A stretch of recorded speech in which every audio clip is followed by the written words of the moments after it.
अस्सलाम वालेकुम welcome to bike viewers. मैं ਤੁਹਾਡਾ ਭਰਾ अहमद शहजाद। ਇਸ ਲਈ ਮੈਂ ਜੰਗ ਸਦੀਕਾਬਾਦ ਰੋਡ ਜਿਹੜਾ ਸ਼ੂਗਰ ਮਿਲ ਨੂੰ ਜਾਂਦਾ ਹੈ, ਜਿਹੜਾ ਕਲਮੇ ਚੌਕ ਵਾਲਾ ਰੋਡ ਸਿੱਧਾ ਸ਼ੂਗਰ ਮਿਲ ਨੂੰ ਜਾਂਦਾ ਹੈ, ਜਿਹਦੇ ਉੱਤੇ ਅਕਸਰ ਕਮਾਨ ਦੇ ਸੀਜ਼ਨ ਦੇ ਦੌਰਾਨ ਟਰਾਲੀਆਂ ਦਾ ਗੁਜ਼ਰਨਾ ਹੁੰਦਾ, ਲੋਟਾ ਟਰਾਲੀਆਂ ਗੰਨੇ ਵਾਲੀਆਂ। ਅੱਜ ਮੈਂ ਉਸ ਰੋਡ ਤੇ ਮੌਜੂਦ ਹਾਂ। ਇਹ ਰੋਡ ਪਿਛਲੇ ਤਕਰੀਬਨ 2 ਸਾਲ ਤੋਂ ਪੱਟ ਤੇ ਇੱਕ ਸਾਈਡ ਤੇ ਰੱਖ ਦਿੱਤਾ ਗਿਆ ਹੈ ਤੇ ਮੁੜ ਇਹਦੇ ਉੱਤੇ ਹੁਣ ਇਸ ਟਾਈਮ ਜਿਹੜੀ ਕੰਡੀਸ਼ਨ ਹੈ, ਪਹਿਲੇ ਤਾਂ ਮੇਰਾ ਕੈਮਰਾਮੈਨ ਤੁਹਾਨੂੰ ਇਹ ਵਿਖਾਈ ਸੀ ਕਿ ਇਸ ਟਾਈਮ ਇਹਦੇ ਚਾਰੋਂ ਤਰਫ ਟਿੱਬੇ ਲੱਗੇ ਹੋਏ ਨੇ, ਆਬਾਦੀ ਵਾਲੇ ਜ਼ਲੀਲ ਹਨ, ਤਬਾਹੀ ਹਰ ਪਾਸੇ। ਇੱਕ ਟੈਂਕੀ ਪਾਣੀ ਵਾਲੀ ਸਾਨੂੰ ਨਜ਼ਰ ਆਈ ਹੈ, ਛਿੜਕਾਓ ਵਾਲੀ ਜਿਹੜੇ ਪਾਣੀ ਦਾ ਛਿੜਕਾਓ ਕਰ ਰਹੇ ਨੇ ਉਹ ਸਾਨੂੰ ਨਜ਼ਰ ਆਏ। ਔਰ ਡਰਾਈਵਰ ਸਾਹਿਬ को ਜਦੋਂ ਅਸੀਂ ਪੁੱਛਿਆ ਕਿ ਉਸ ਆਖਿਆ ਭਾਈ ਗੱਲ ਸੁਣੋ ਮੇਰੀ, ਠੇਕੇਦਾਰ ਨਸ ਗਿਆ ਹੋਇਆ ਤੇ ਮੇਰੇ ਜ਼ਿੰਮੇ ਸਿਰੇ ਪਾਣੀ ਦਾ ਛਿੜਕਾਓ ਹੋਵੇ, ਉਹ ਮੇਰੀ ਮਜਬੂਰੀ, ਮੈਂ ਤਨਖਾਹ ਲੈਣੀ है।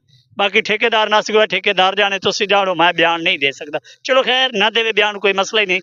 लेकिन इस टाइम जो रोड है ना, ये अल्लाह नू प्यारा हो चुका है। ये तकरीबन पिछले 2 साल तो इंजे पट छट के उन्हें साइड से खुडे ला के रख दिता है। और ये रोड पटिया गया हाई कि सीवरेज पावनी है, सीवरेज तो पाए गए, पैप पाए गए और नाके शाके ਜਿਹੜੇ ਨੇ ਨਾ ਪੈਪਾਂ ਦੇ ਉਹ ਲੱਗ ਗਏ। ਲੇਕਿਨ ਜਿਹੜੀ ਇਸ ਟਾਈਮ ਕੰਡੀਸ਼ਨ ਹੈ ਕਿ 2 ਸਾਲ ਤੋਂ ਇਹ ਰੋਡ ਫਾਰੇ ਗਏ ਤੇ ਤੁਸੀਂ ਵੇਖ ਰਹੇ ਹੋ ਆ ਜਗ੍ਹਾ ਜਗ੍ਹਾ ਟਿੱਬੇ ਤੇ ਇਹ ਛਿੜਕਾਓ ਤੇ ਮੋਟਰਸਾਈਕਲ ਵਾਲਿਆਂ ਦਾ ਸਲਿੱਪ ਪਾਉਣਾ ਤੇ ਗੁਜ਼ਰਨਾ ਹੀ ਵੇਖ ਲਓ, ਤੁਹਾਡੇ ਸਾਹਮਣੇ ਦੀ ਗੱਲ ਹੈ।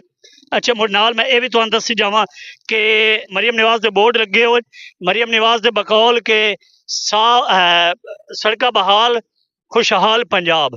मैडम साहब जेड़ा है साडा जंग खुशहाल है ना, कदी तो एक कदम साढ़े जंग रखे तो मुड़ मैं तेरे नाल होवां ते तैनूं मुड़ एक सड़क एक गली विखावां। मुड़ मैं तैनूं दस्सां कि BDC किवें सुत्ता होया, जिला इंतजामिया बाकी किवें सुत्ती हुई है ते इस जंग दा हाल की है। यकीन कर जो इस जंग दा हाल तां कोई मैं ना मोदी भी सिक्खण नाल ना कीता सी जिवें साडे नाल होया पिया जंग वालियां नाल।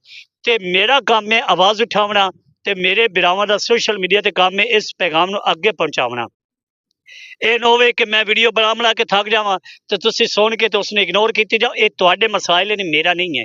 ਸਿਰਫ ਮੈਂ ਨਹੀਂ ਜੰਗੇ ਵਸਦਾ, ਤੁਸੀਂ ਵੀ ਵਸਦੇ ਹੋ। ਜਾਂ ਉਹ ਬੰਦੇ ਤੁਹਾਨੂੰ ਚੰਗੇ ਲੱਗਦੇ ਨੇ ਜਿਹੜੇ ਜਾ ਕੇ ਲੋਕਾਂ ਦੇ ਪ੍ਰਾਈਵੇਸੀਆਂ ਜਿਹੜੀਆਂ ਉਹਨਾਂ ਨੂੰ ਕਵਰ ਕਰਦੇ ਨੇ, ਉਹਨਾਂ ਜਾ ਕੇ ਇਦਾਰਿਆਂ 'ਚ ਬਹਿ ਕੇ ਉਹਨਾਂ ਦੀ ਖੂਫੀਆ ਵੀਡੀਓ ਲੈਂਦੇ ਨੇ, ਮੁੜ ਉਹਨਾਂ ਨੂੰ ਹਟ ਕੇ ਦੱਸਦੇ ਨੇ ਕਿ ਸਰ ਤੁਹਾਡੇ WhatsApp ਤੇ ਇੱਕ ਵੀਡੀਓ ਆਈ, ਚੈੱਕ ਕਰੋ। ਜਦੋਂ ਚੈੱਕ ਕਰਦਾ ਮੁੜ ਉਹ ਸਾਰੋ ਦੀ ਉਹਦੇ ਨਾਲ ਬਹਿ ਕੇ ਰਾਬਤਾ ਕਰਦੇ, ਮੁੜ ਪਤਾ ਚੱਲਦਾ ਜੇ ਉਹ ਮੁਕਾ ਹੋ ਰਿਹਾ। ਉਹ ਠੀਕ ਹੈ ਤੁਹਾਡੇ ਵਾਸਤੇ ਜਾਂ ਇਹ ਠੀਕ ਹੈ ਜਿਹੜਾ ਇਹ ਹਾਲਾਤ, ਇਹੋ ਜਿਹੇ ਹਾਲਾਤ ਤੁਹਾਨੂੰ ਸ਼ਾਇਦ ਕੋਈ सोशल मीडिया वर्कर, कोई समाजी कारकन या कोई TV एंकर या कोई अखबार वाला नुमाइंदा शायद तुहाडी आवाज़ बने या कोई उठावे, मैनूं नहीं लगता। क्योंकि सब बंदा अपनी दिहाड़ियां दे चक्करां च ते मेरा इक्को ही ज़हन है कि जिस रोड पटिया है वो ठेकेदार जेड़ा जिस ठेका लिया है ओहदे जाके गलवीन च फद्दो, ਉਹਨੂੰ वापस लिया, ਉਹਨੂੰ दसो मैं खुशहाल पंजाब ते सड़का बहाल ते ਇਹ ਕਿਹੜਾ ड्रामेबाजी है।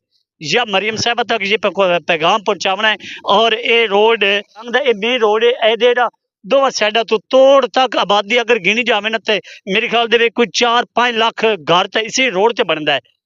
और ये शुगर मिल ते कलमे चौक के दरम्यान वाला रोड है ते इस रोड के उत्ते मुड़ एक थाना भी पाया जाता है, इस रोड के उत्ते मॉडल बाजार भी लगता है, इस रोड के उत्ते होर भी काफ़ी सरकारी इदारे लगते हैं, कॉलेज भी लगते हैं, यूनिवर्सिटी भी इसी दा रोड जाता है, बड़े बड़ी जगह भी रोड लगता है। तो जेह्ड़े बागा दे रू शुगर मिल दे रू या इदू सारे इस्लामाबाद वस्ती दे रू लोग आंदे ने, उन्हां दे वास्ते बहुत मुश्किलात है। तो DC साहब जिमें तुसी जिथे भी जाके बनती हुई सड़क का, अच्छा DC साहब का काम वेखो बई, एक फोटो बनती सड़क का जाके लै लेंदा विजिट करके, ऐ तरह मैं बजरी च बोड़ नहीं ऐ तरह ले बई ऐ रोड बनता पिया, ठीक है जी। ओदा फोटो लिया DC ग्रुप पे पा दिता, ओदे फेसबुक पेज ते ला दिता, चलो जी भाई DC साहब बड़े वर्क कर रहे हैं। DC साहब ए रोड क्यों नहीं नजर आ रही है जेड़ा 2 साल तो फारिग होया पिया है और इस रोड के उत्ते आवाम जलील हो रही है, डह रही है। और रात नूं इत्थों कोई मरीज हस्पताल लै जाना पवे, मेरे ख्याल है जेड़ा 5 मिनट पढ़दा है वो इंशाअल्लाह मरीज नूं राह दे विच मार के अग्गे पट्टियां वास्ते पड़सी, खफन शफन वास्ते पड़सी। खैर मरीज का इलाज नहीं हो सकते, कन्फर्म खबर है।